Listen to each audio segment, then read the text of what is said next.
L'accusé est arrivé ce matin aux côtés de son avocat. Il comparaît libre pour ce procès d'assises où il encourt une peine de 20 ans de prison.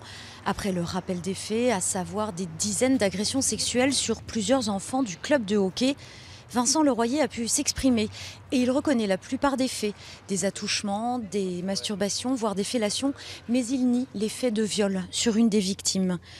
Je savais que je n'avais pas bien fait les choses et que j'avais rendu malheureux des enfants et des parents que j'aimais bien. Ce sont ces mots prononcés ce matin devant la cour.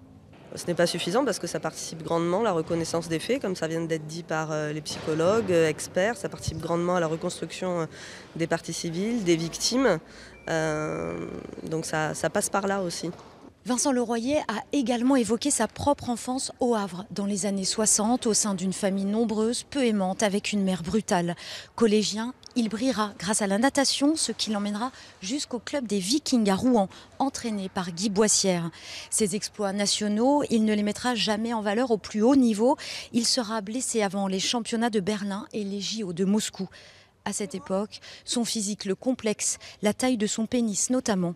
Il souffrira d'humiliation dans les vestiaires. Il y a aussi une confiance en lui qu'il n'a jamais eue parce que sa mère lui a jamais montré un minimum d'affection. Et je pense que c'est un peu tout ça qu'il a retourné ensuite, sa sexualité ayant totalement échoué au niveau personnel, qu'il a retourné sur les enfants. En tout cas, c'est ce qu'il a reconnu. À la barre, le père d'une des victimes dira « Vincent Leroyer était tout le temps chez nous, il dormait parfois à la maison ». Ce père, qui n'a rien vu venir au moment des faits, expliquera à la cour que sa vie s'est écroulée le jour où il a compris que Vincent Leroyer avait agressé 2 de ses enfants.